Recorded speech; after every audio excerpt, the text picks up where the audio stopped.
วันที่26มีนา2025เจ้านครหลวงพระบางออกแจ้งการฉบับเลขที่005ทับจนลบเกี่ยวกับกฎระเบียบในการลิ่นบุญปีใหม่ลาวประจำปีพศ2568คศ2025ว่า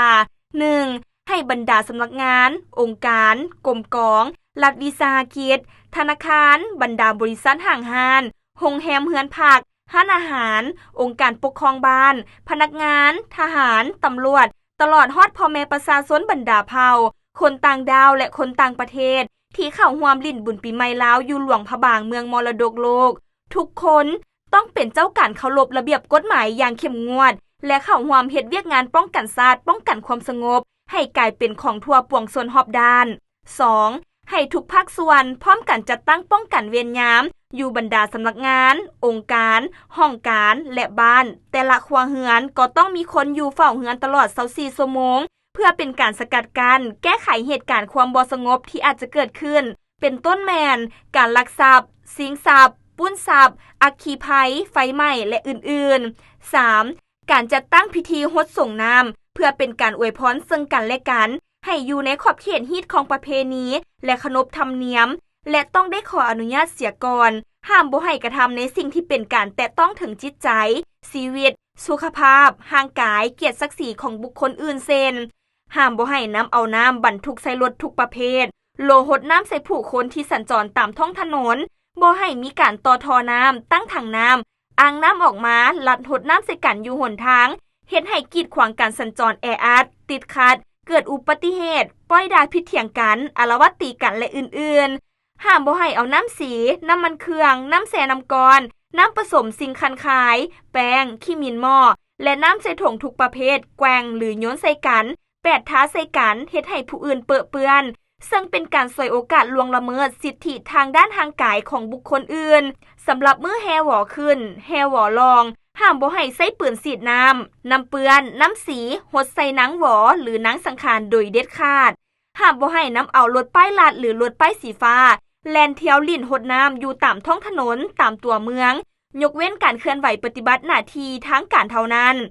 4. การเปิดงานละติหารายได้ในระยะบุญปีใหม่ลาวจะต้องได้รับอนุญาตจากคณะกรรมการคณะรับผิดชอบจัดงานบุญเสียก่อนพร้อมทั้งปฏิบัติระเบียบมงเวลาอย่างเข้มงวดคือตอนกลางคืนแม่น 23:30 นาทีให้หยุดเช้าการสร้างสรรค์ครบงานมวลซืนทุกประเภทยกเว้นงานที่ทางการอนุญาตให้เท่านั้น 5. ห้ามบรรดาโรงแรมเรือนพักร้านอาหารบุคคลนิติบุคคลวางสิ่งกีดขวางหรือโต๊ะตั้งเต็นท์ใส่ทางย่างบ่ว่าจะเป็นการสร้างสรรค์หรือหารายได้ทุกรูปแบบ 6. ห้ามบ่ให้มีการผลิตนำเข้าคุ้มครองขนส่งจำหน่ายซื้อขายเครื่องประกอบอาวุธศึกทุกประเภทท่าแตกท่าระเบิดและนำใส่จุดโคมลอยฟ้าบั้งไฟดอกหมักกระพกอย่างเด็ดขาดส่วนวัตถุที่จะนำเข้ารับใช้ในกิจการโครงการก่อสร้างงานเฉลิมฉลองวันสำคัญต่างๆแม้นให้เสนอขออนุญาตจากภาคส่วนที่เกี่ยวข้องยกเว้นบั้งไฟดอกที่ได้รับอนุญาตนำใส่เข้าในการจัดงานบุญ 7. การนำใส่พาหนะทุกประเภทต้องเคารพระเบียบกฎหมายการสัญจรคือปฏิบัติตามป้ายห้ามป้ายเตือนสัญญาณการแนะนำของเจ้าหน้าที่จราจรขี่รถจักรต้องใส่หมวกกันกระทบถือเอกสารรถครบสุดเวลาดื่มสิ่งมึนเมาแม่นบ่อนุญาตให้ขับขี่รถการขี่รถจักรบ่ให้ซ้อน3คนขึ้นไปและการขนส่งผู้โดยสารบ่ให้คนโดยสารห้อยซานท้ายรถนั่งเทิงหลังคานั่งเทิงหัวรถและนั่งเทิงฝากระโปรงรถบ่ให้มีการดัดแปลงสภาพเทคนิครถที่เฮ็ดให้เสียงดังแข่งรถกันตามท้องถนนรถที่มีความแรงเกินขนาดและรถที่เก่าแก่สุดโทรมบ่รับประกันทางด้านเทคนิคบ่ให้นำใส่ขับขี่อย่างเด็ดขาด 8. ห้ามบ่ให้เอาน้ำสีไปแปดทาเสียดใส่สถานที่สาธารณะสถานที่ส่วนบุคคลเช่นหนทางขอบทางยางฝากำแพงรั้วและอื่นๆเพื่อเป็นเครื่องหมายจับจองบ่อนขายเครื่องในงานตลาดนัดหรือว่างานโลลาดอย่างเด็ดขาดซึ่งเฮ็ดให้สถานที่ดังกล่าวเปื้อเปื้อนและบ่มีความสวยงาม 9. ห้ามบ่ให้มีการอนุญาตเต้าโฮมกันลิ่นการพนันทุกรูปแบบตามสถานที่ต่างๆเช่นลิ่นไพ่ลิ่นหมักปูป่าแบบเหยาลิ่นปูป่าแบบดึงเสือกหมักอ้อยหมักดำหมักแดงหมักปิ่นสัตว์ลูกดอกใส่กระดานปิ่นการพนันเตะบานการพนันลิ่นเกมและอื่นๆอย่างเด็ดขาด 10. ห้ามบ่ให้นุ่งถือโป้เปื่อยเข้าร่วมกิจกรรมต่างๆในงานบุญและการนุ่งถือการกระทำสิ่งที่บ่สอดคล้องกับฮีตของประเพณี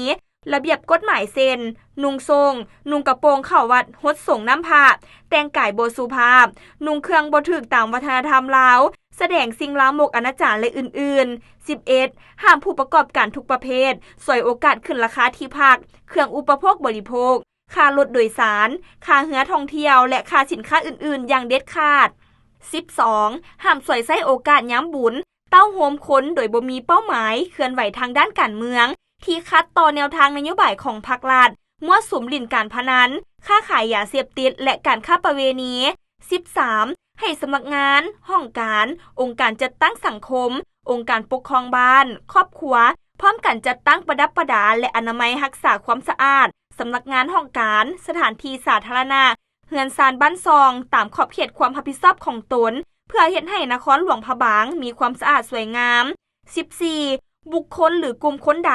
หากมีการเคลื่อนไหวละเมิดต่อแจ้งการฉบับนี้จะได้ถูกศึกษาอบรมกล่าวเตือนและปฏิบัติตามระเบียบกฎหมายอย่างเข้มงวด 15. มอบให้กองบัญชาการปกส.ปกส.นครองค์การจัดตั้งของภาครัฐเอกชนสถาบันการศึกษาโรงเรียนโรงหมอหัวหน่วยธุรกิจและองค์การปกครองบ้านเป็นเจ้าการเผยแพร่แจ้งการฉบับนี้ให้พนักงานทหารตำรวจนักศึกษานักเรียนรู้ปัญญาชนและประชาชนบรรดาเผ่ารับทราบรับรู้เสื่อมซึมอย่างทั่วถึงเพื่อพร้อมกันจัดตั้งปฏิบัติให้ได้รับผลดี